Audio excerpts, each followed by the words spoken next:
Huh? What are you doing in my swamp? Hello everybody, this is Ogre Boy, and I'm going to be doing my spoiler review for Halloween Ends. So if you haven't seen this movie, I would recommend checking out my spoiler-free review, or if you want to just hear my spoiler thoughts and don't really care about spoilers, that's cool too.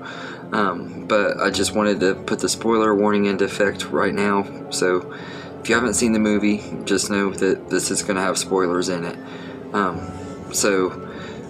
Halloween Ends is a movie that I had to watch twice before I reviewed it, just so that I could like take everything in, because this movie is crazy. It has a lot of different twists and stuff that I did not see coming, and all kinds of crazy turns and stuff too. But I actually enjoyed Halloween Ends quite a bit. And everything. I'll talk about the stuff that I loved and stuff as I go through the movie. I'm gonna talk about like my favorite parts of it and all that. So I'm gonna go ahead and get going. So this movie takes place 4 years after the events of Halloween 2018 and Halloween Kills, but it picks up a year after that movie, after those two movies, on Halloween night 2019, and Corey Cunningham, a new character we're introduced to, who kind of becomes the main character of the movie, is babysitting a young boy named Jeremy, and Jeremy pulls this prank and locks him inside the attic, and Corey is like trying to get out and everything, and he like kicks the door so hard that it accidentally knocks Jeremy over the staircase, and he has like a 3-story staircase in his house, so there was no way that kid was surviving, and Corey is accused of intentionally killing him, but of course he gets away, or gets by, because it was an accident and stuff, so he just got charged with manslaughter.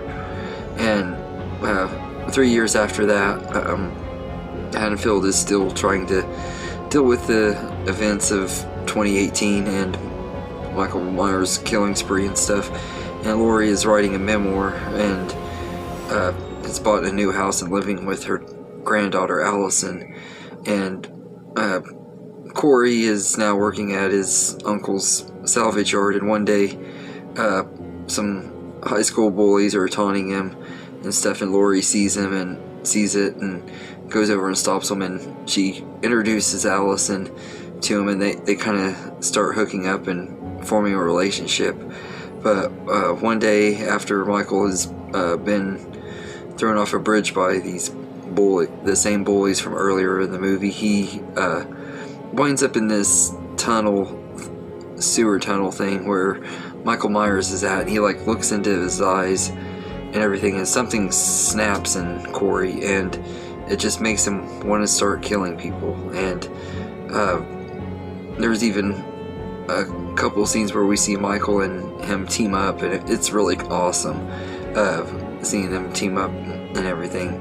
But it's only like one scene and everything. But Corey and Allison start getting more into their relationship, and Laurie starts noticing that there's something different in Corey's eyes, and she's like, the evil in his eyes is the same evil that I saw in Michael's eyes and everything, and she's trying to convince Allison that maybe he's not so good after all, and everything causes them to fight, and eventually Allison is trying to leave Haddonfield when Corey shows up to Laurie's house. He had gotten revenge on the bullies and killed them earlier in the movie, and they got some good kills, and he also killed this other guy that was kind of a jerk to him at a radio station, and this girl that was kind of rude to Allison and everything. So he was like trying to get revenge on people instead of just killing people for the sake of it like Michael Myers does. They did try to do something different with Corey Cunningham as a character, and didn't try to make him just a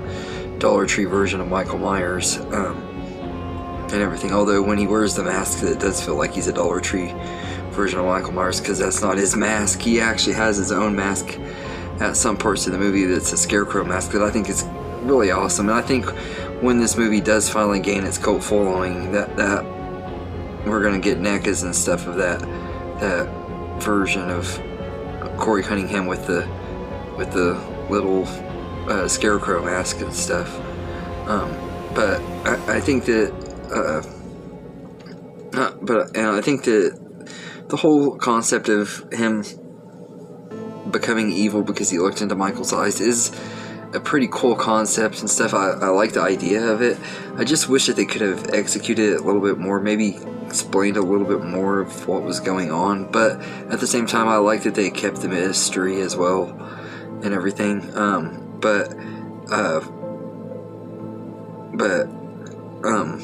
Yeah, and on Halloween night, Corey returns to the sewer and he gets in like this little wrestling match thing with Michael Myers. That's also ticked off a lot of people because he like body slams Michael Myers and takes his mask and stuff. And Halloween fans, one thing you don't do is disrespect Michael Myers, even though he's a crazy killer that's killed multiple people and stuff. Fans don't like it when Michael Myers is disrespected like that.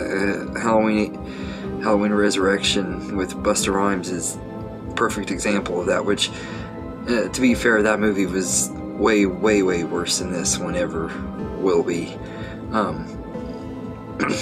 And everything, but he takes the masks and and everything, and that was before he killed his friends, or not his friends, but the bullies and stuff that he knew, and everything. And then the last person he goes to is Laurie Strode. She's the last person on his list before him and Allison flee Haddonfield, which I don't know why he's thinking if he's gonna go kill Laurie that Allison isn't gonna figure out what's going on and is gonna want to go with him. But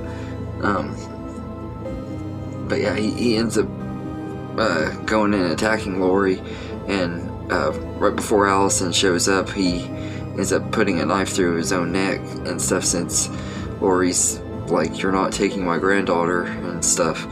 And Allison thinks that Laurie is the one that stabbed him because she pulled the knife out of his neck and everything, which I personally think that probably wasn't a very smart idea, because she knew that Allison was coming, I think. But yeah, and then Michael shows up at the house and kills Corey, and that's another thing that I know a lot of people are mixed on, is like, what was the entire point of Corey taking over, being Michael Myers and all that, just for Michael to come back and kill him? But personally, I think that they were trying to make sure they didn't make the same mistake that they did with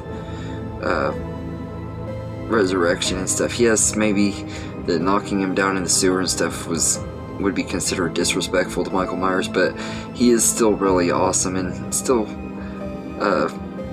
gets a really good kill when he kills Corey. It reminds you that he has had just a little bit of that cool Michael Myers stuff left in him before what happens next, because we get the big final showdown between Michael and Laurie, and as soon as Laurie gets the upper hand, she stabs both of his hands into the table and knocks the refrigerator over, where it's like stuck on his leg where he can't move and stuff. And she like does this whole little speech where she's like, "I've ran from you, I've hunted you, I've tried to forgive you, and I've let you run my life, and now it's all coming to an end," or something. I can't remember her exact words, but it was something similar to that. And she like slits his throat and everything, and he like grabs her and starts choking her as he's bleeding out and dying. And Allison shows up in the nick of time and is able to stop him and everything, and they then slit his wrist, and he dies from bleeding out. And Sheriff Hawkins and the police and stuff show up, and they decide to put Michael's body on a car and drive it through Haddonfield so that everybody could see that the evil is finally dead. And they take him to this to the junkyard, and they grind him up like in this like truck grinder thing or junk grinder thing, and Laurie throws his body in there, and you see his body get ground up and see his head even explode and stuff. It's pretty brutal and everything, but and then after that we kind of see that Laurie has kind of moved on and is starting to live her life happily. Allison decides to leave Haddonfield, and Laurie's starting her relationship with Hawkins and stuff and finishing writing her book, and that's how the story pretty much ends, and everything gives Laurie a very happy and proper ending. I personally think that I'm not the biggest fan of killing Michael Myers off in a movie, but because it's not really supposed to die in movies and stuff, but I think the way they did it, it worked out. I think it was respectful enough and everything. I think it was made more they did that more to have a satisfying ending with Jamie Lee Curtis's character and everything in her time as Laurie Strode. I think that they did a really great job giving her that final send-off. They didn't kill her off in a disrespectful way like they did in Halloween Resurrection and everything. They gave her a happy ending, which you don't really ever see in the Halloween franchise. You don't see Laurie get that happy ending and stuff. She didn't really have one at the end of most of the ones she was in. I mean, you could kind of say she did in Resurrection, but not really. I mean, H2O, but not really, because Resurrection ruined it as soon as that movie started. So, I feel like this is definitely not even close to being the worst Halloween movie. I know a lot of people are saying it's one of the worst, but it has really great performances, especially Jamie Lee Curtis. And there's parts in here where she absolutely cracks me up. She brings her signature style of humor, because Jamie Lee Curtis has this sarcastic style of humor that she brings even in her interviews and stuff. It's just part of her personality, and she brings a little bit of that into the character, and I love it. I love seeing Laurie Strode happy and stuff. It's like, it reminded me of how Laurie was at the beginning of the original movie, and I love that and everything. You still see her sad and everything is when certain things happen in the movie. The townspeople like to pull guilt trips on her over everything that happened and stuff, so you do see that while she is trying to move on, she is still bothered by things and everything. But I love the way Laurie was written in this movie. I think it's probably the best she was written in the entire trilogy out of David Gordon Green's trilogy, and I think that she was really greatly written in 2018 as well. And she wasn't in Halloween Kills as much as I had wanted her to be, but I think they really made up for some things with her. I do wish she could have been in the movie more, and it wouldn't have focused as much on Corey Cunningham, but at the same time, I like that they introduced a new character and everything. I just wish they wouldn't have killed him. I wish they would have at least made it where he could have survived and everything, or at least got some kind of redemption before he was killed and everything. But it just kind of felt a little bit of wasted opportunity. They could have kept him and maybe kept the series going with him as a killer, although I know that wouldn't have worked, because nobody would want to watch another movie with him as a killer after the way this one's being the reception of this one. But now I gotta say, it has some really good kills. My favorite one is the one in the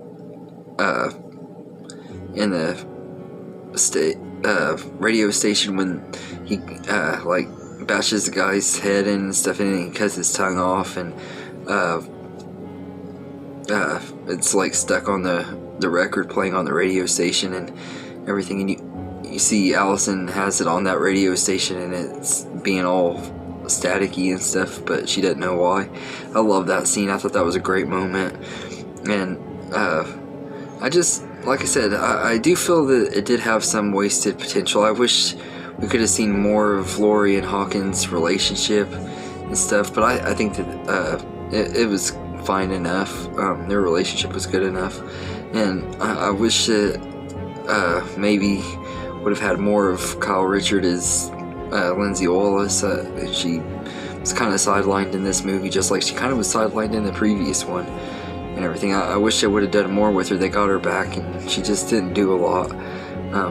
That's really my main complaint, is I wish they could have done more with her too, and like I said, the Corey Cunningham thing don't really bother me that they made him the main character, because it is taking a risk. And I thought the character was likable enough that I didn't really mind following him for this movie.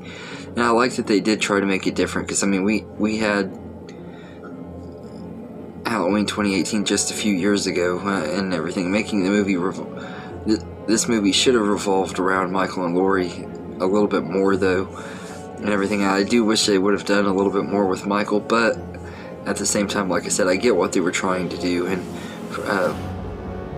you can either just not accept it and hate it, or go along with it. And I chose just to go along with the ride, and I thought it was enjoyable. It's not the best movie in the franchise, but it is one of my favorites, so it might even be in my top 5 favorite movies of the franchise for sure. I'll probably do a re-ranking of that here in the next few days too. But yeah, so all in all, I think that Halloween Ends is a really good movie. It's a satisfying ending to this trilogy and to Laurie Strode's character, and a great ending for Jamie Lee Curtis as the character, if this is the last time we see her. Because money talks, so who knows, in a few years we might be getting her again. Although I kind of doubt they will. Hopefully they don't. I hope that they do stick with this being the last time we see her as Laurie Strode. I hope they take the franchise in a new direction. I have no idea what to expect after this, but I'm sure we'll get more Halloween stuff in the next 5 or 10 years.